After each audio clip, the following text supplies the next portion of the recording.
morning, everybody.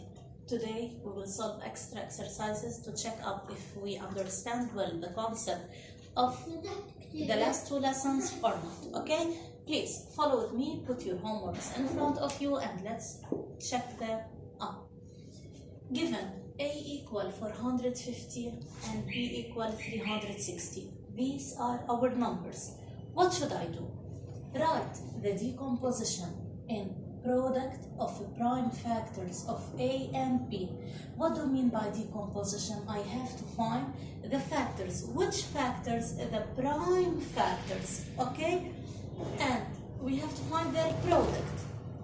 It means that I have to do the prime factorization to know well which prime factors constitute this number if I multiply them by each other. Okay, so let's start by 450. Some of you may think that it ends with even number, so it's divisible by 2. Yes, this is correct. Others can think that 4 plus 5 plus 0, the sum of its digit is 9, so it's divisible by 3. They will start with the 3. Also, it's correct. I saw that 450 ends with 0 by applying divisibility rule. It's divisible by 5, since any number that ends with 0 or 5 is divisible by 5. Correct? 450 divided by 5 is 90. Okay? 90 is divisible by 2, by 3, by 5. You can choose any one here. 90 divided by 3 is 30. 30 divided by 3 is 10. 10 divided by 2, 5. 5 divided by 5 and 1. As I told you before, no matter which rule you choose to divide the number by, okay? What's important is, in any way, we should have here the same statement, which is 450. I have to start by the smaller number 2 times 3. It's 3 times 3, so I should write 3 squared times 5 times 5, which is 5 squared. Here is the prime factorization of 450, and here is how to decompose 450 and write it as the product of prime factors, since 2, 3, and 5 are prime factors. Okay? Now, let's find 360. 360 is divisible by 2 to get 80, by 2, 90, 180 here, sorry. 90 by 2, 45. 45 is divisible by 5. Our answer is 9. 9 is divisible by 3 to get 3. 3 is divisible by 3 to give 1. Okay? Again, you can start by dividing by 3, by 5. It's okay. So, 360 is 2 times 2 times 2. 2 is multiplied by itself 3 times. So, I should write 2 to the power 3. Okay? Times. What about 3? 3 times 3 is 3 squared. And here I have 5. Okay? Here, you should not write equal 360 since I decomposed it. Okay? There is no need to find the answer again. Here is the decomposition as product of prime factor. If you get this statement or this expression, then part 1 is correct. Okay? Now, find the GCD and LCM of A and B. How did we find that before? Part 2. GCD is abbreviation for greatest common divisor. How can I find it? I have to search for the common factors with the smaller power. Okay? Here, I have to find the common factor with the smallest power. So, let's find them. Here I'm finding GCD for 450 and 360. Equal. Here I have 2 or 2 cubed. Which one of them has a smaller power? 2, since it's 2 to the power 1. Times 3 squared, 3 squared. It's the same at both sides, so I can write it here. Okay? Then, 5 squared and 5. Which of them has the smaller power? 5 means it's 5 power 1. So I choose it. Okay, if they ask me to calculate it, I can say that 2 times 3 squared, which is 9, times 5. 2 times 5 is 10. 10 times 9 is 90. So the GCD of 450 and 360 is 90. Okay? What do I mean by that? I mean the greatest number that we can say I can divide 450 and 360 by and get an exact answer is 90. Okay? Now let's find the LCM of A and B. LCM is the least common multiple. How to find it? I have to take all the factors with the greatest power. Okay? Now, again, 2 and 2 power 3. 2 power 3 has more power, so I have to write it. Times 3 squared, 3 squared, I should write 3 squared. Times 5 squared and 5 power 1.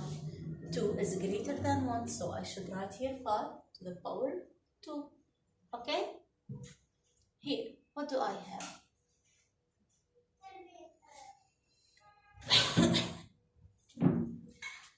Two cubed is 8, 3 squared is 9, 5 squared is 25. So, what to do here? 8 times 9 times 25 is how much?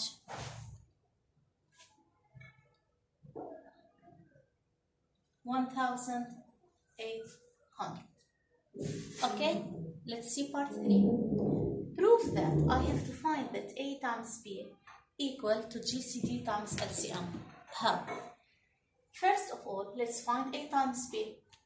Some of you can say that I can multiply 450 by 360 and get a number.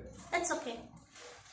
Other can use the power to multiply them. I can take them as the product of prime factors. Okay, since they asked me in part 1 and all of these parts are related to each other. So A is 450, right? Times B is 360. You can multiply them, but I won't do that. I will take the prime factors product and multiply them by each other. 450 is 2 times 3 squared times 5 squared times 360 is 2 cubed times 3 squared times 5. Fine up till now.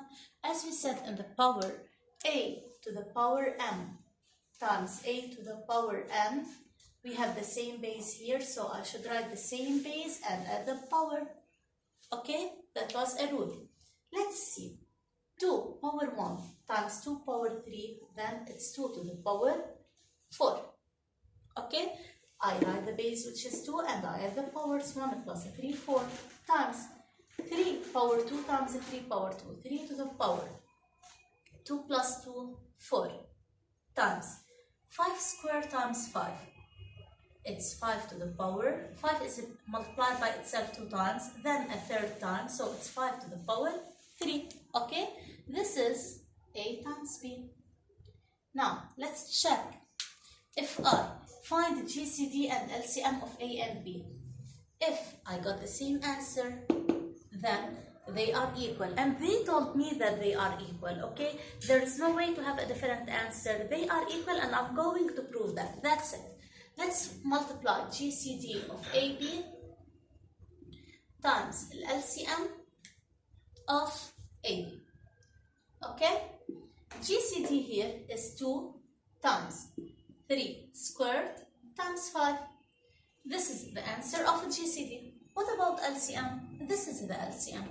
It's 2 cubed times 3 squared times 5 squared. Okay? Here, equal 2 and 2 to the power 3. Then I'm talking about 2 to the power 4 times 3 squared times 3 squared, it's 3 to the power 4 times 5 times 5 squared, it's 5 to the power 3. I'm writing the bases and adding the power. Okay, please check them out. This is the answer of And this is the answer of GCD times LCM. 2 power 4 times 3 power 4 times 5 power 3. They are the same, so I can say that A times B is proved to be the multiplication of GCD of A and B times LCM. Okay, that's it. I have solved it. But wait, can I check up if I really answered my question all correctly? Yes, I can. How? A times B. Okay, let's by using our calculator. A is 450 times B is 360. Now the answer is 162,000. Okay, it's 162,000. Keep it in your mind. What if I multiply the answer of a GCD and LCM? It's 90 times 1,800. So again, it's 162,000. Okay, so even if you didn't find the GCD and they asked me to prove, okay, if you didn't write as a product of prime factors, you can use it directly to check up the answers. Okay, that's exercise 1. Now let's move to another exercise.